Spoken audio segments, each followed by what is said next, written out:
Welcome to Real Estate Domination, Day 4, Article Marketing. Today we begin our long-term strategy to dominate the real estate market online. So let's have a little terminology review. Yesterday we learned about capture pages. So a capture page is a simple web page with two choices, sign up or leave, so the visitors don't have much choice. They either like your offer and they'll sign up, or they leave the website. An opt-in is the web form used to collect the prospect's information. That's where they're going to put in their name and email and phone number if you're asking for it. Web traffic, or known as just traffic, is the number of visitors coming to your site or capture page. And conversion ratio is the number of visitors divided by the number of opt-ins. So for an example, if you have 100 visits and only one sign up, that's 1% conversion ratio. The average conversion in the industry is 3%. I know that for my capture pages I get at least 5%. So that's what you should be shooting for, 3 to 5%. And if you get a capture page that works at that percentage, then you're good to go. So knowing your conversion is very important. If your conversion is too low, you're wasting your time. And conversion can be improved with tweaking. So little changes to your capture page can make differences. Sometimes just changing a few words can increase the conversion rate a few percentage. So today, like I said, we begin the real estate domination. Now we talked about the capture page and the autoresponder, and we did that in yesterday, day 3. Today we start on the worldwide syndication and content creation. So the importance about content creation, it has to be unique and it has to be targeted to one specific keyword. And then today we're actually going to learn about article marketing, which is, in my opinion, one of the best ways to get exposure online. So why article marketing? It's easy to create and to syndicate. You get direct traffic from the websites where you put your articles. You get search engine traffic once they get indexed, and it increases your ranking for your website.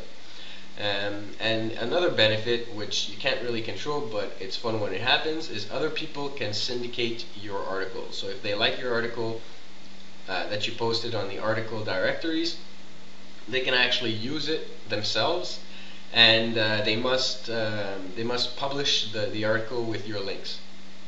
So that means that you'll be able to get extra exposure thanks to other people.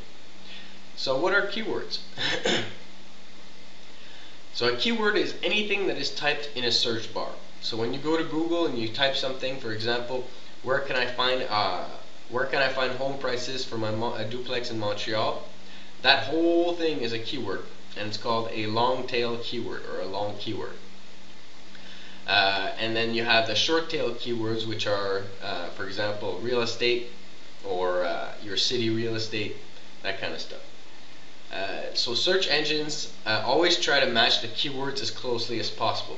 So if someone goes to Google and searches for where can I find home prices for my my duplex in Montreal, and you have an article entitled exactly that, you will be the first result.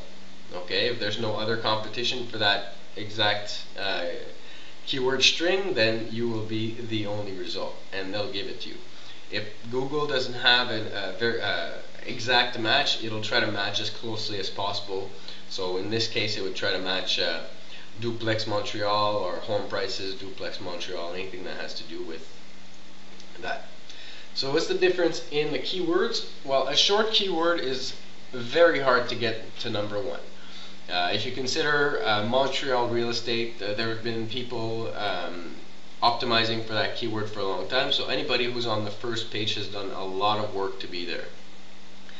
The benefit of a short keyword is you're going to get a lot of traffic. You can imagine if you optimize and manage to get page number 1 for your city real estate, you're going to get a lot more traffic than a longer tail keyword.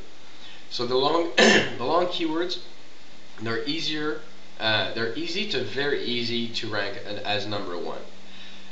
But the disadvantage is that you only get a bit of traffic because a lot less people actually search for those key terms.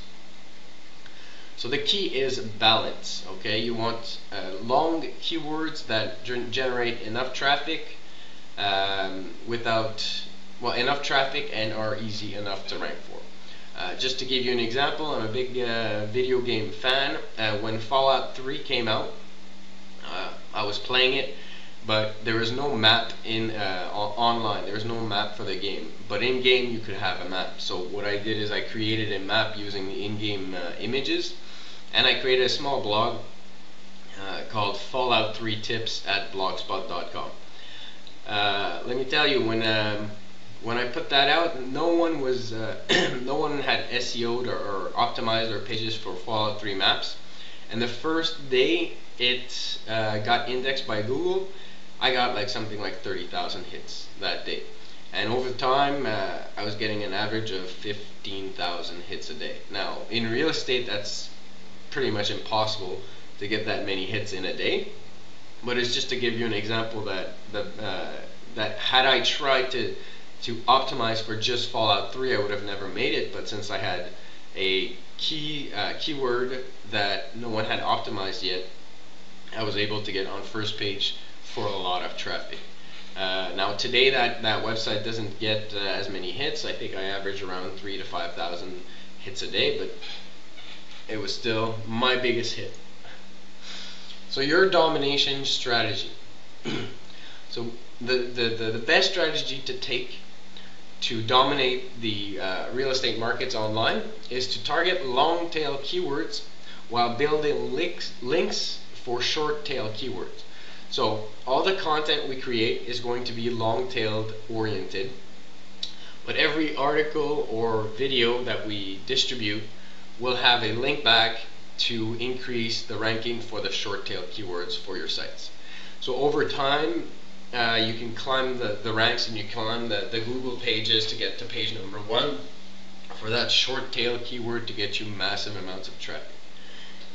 But that's kind of like hitting the pot of gold. We focus our strategy on realistic goals with long tail keywords.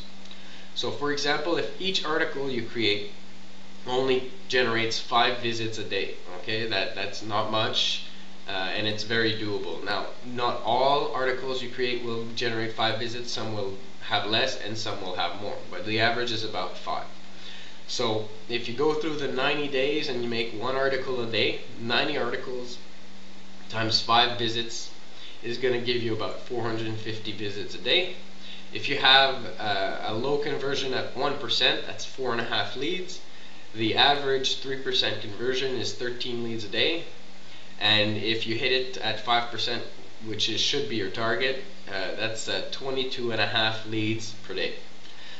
So if you do this for 90 days and you actually stick through it and do it every day, you're going to need an assistant, because 22 leads a day is just way too much work. So let's go have a look at how do we do keywords research.